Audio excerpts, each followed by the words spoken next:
Task super hit. ఉపాధి లక్ష్యంగా Telangana skills knowledge academy ఏర్పాటు. పారిశ్రామిక అవసరాలు తీర్చేందుకు 2014లో అంకురార్పణ.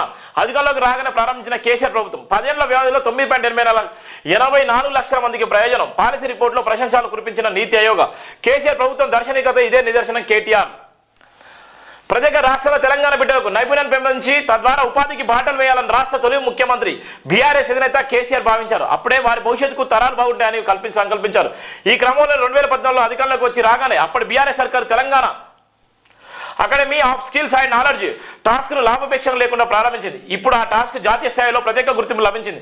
10 ఏళ్ల కేసీఆర్ పాలనలో టాస్క్ కారణంగా లక్షలాది మంది యువకులు ప్రయోజనం చేకూరింది. మేధో సంస్థ నీతి ఆయోగ్ ప్రత్యేకంగా ప్రశంసల వర్షం కురిపించింది. ఈ మేరకు expanding quality higher education through state and state public university పేరిట విడుదల చేసిన నేపథ్యం కూడా ఉంది.